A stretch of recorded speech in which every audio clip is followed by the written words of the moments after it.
The last thing I would ask is just, if there's any like really memorable bad gigs where it could be something with the audience, or like the example, I was doing a show up in Denmark last year, and halfway through the show, I noticed the audience had kind of like seemed like they were like checking out, and then I turned behind me. I realized that the bar, I was performing in a bar, had turned on the soccer game behind me. Cool. In the middle of my show. They paid tickets to come. It wasn't even like a so that's like an example for me. But do you have any like something that comes to mind as like a particularly like bad show from some point in your career? Maybe one that made you that stuck with you, or I mean, oh God, there's so many that have stuck with me. It's what I think about when I can't sleep on overnight trains to Berlin. Yeah.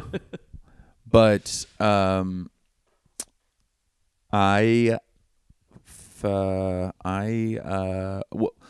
one time I was doing a gig in DC. This is like right when I started, and this, I kind of have a fond memory of this, but it was a bad gig. It was around the time the Tea Party existed, like when the kind of pre-MAGA movement. It was like when they kind of convinced old people that they were going to be like executed if we had socialized medicine. And I was at this hotel that did a gig on Saturdays in Bethesda, Maryland, which is just like, it's a suburb of DC. So it's right by DC. And I lived in New York at the time. And I'd done this gig lots of times, and I get in there and I'm like, hey, you guys seen these fucking Tea Party people? What the fuck is going? I'm the headliner. Yeah. And I hear kind of some murmuring, and I'm like, these fucking idiots. And I'm like going off. And then I slowly realize that they are all there staying at this hotel because they are part of the Tea Party. Oh, no. Okay. Because Bethesda's like it's a liberal suburb. Yeah. Most of the people that work there are like government workers. Obama's still the president at this time. So I'm not even considering it a possibility. And they start yelling at me like how many minutes into the set are we at this? Like 7 maybe. Oh, no. Like I do my opening stuff, and then I'm kind of like, let's fucking shoot the shit.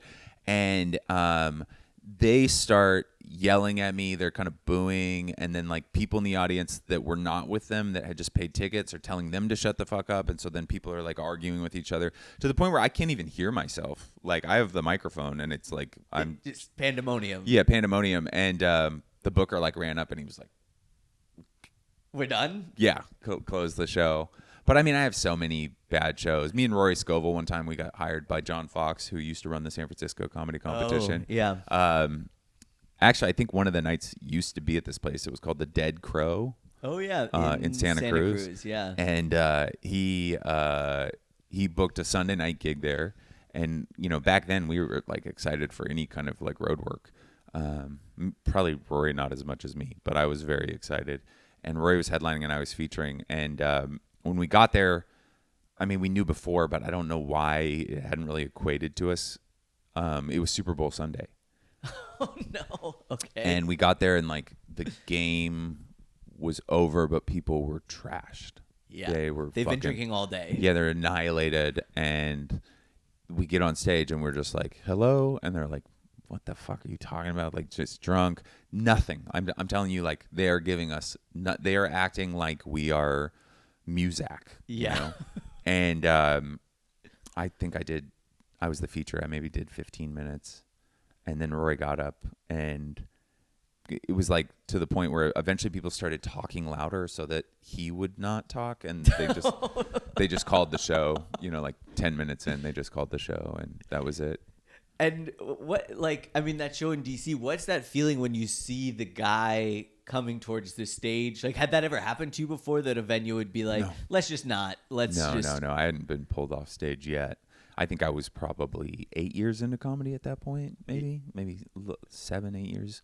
But yeah, I mean, it was like one of those things where I was just like, oh, fuck. Yeah. And do they try not to pay you in that moment? Or I've never not been paid. I think I've been threatened with non-payment for something, but I've never not been paid. Yeah. Like I somehow have dodged that entire thing. I mean, it used to be like comedy used to suck. Like you used to like you'd go do these road gigs and like, you know, like you had to be in St. Louis Wednesday, you had to be in Des Moines Friday, you had to be in fucking Fargo Saturday, and you know, the booker in St. Louis would write you a check and he'd be like, cash it on Monday. Yeah. You know, like that. And then you'd cash it and it would bounce. And then you'd call the guy and he'd be like, oh fuck man, I'll try to get one in the mail this week. And you know how like that's my I'm never really like a week out from needing more money. Yeah. And you know, I've heard stories about guys being like, I drove back to St. Louis and I made him go to a cash machine and give me the money because I wasn't going to do that shit. Yeah. You know? Oh. That doesn't happen anymore. People just kind of zell you. The show must go on. Even if the show goes wrong. The show must go wrong.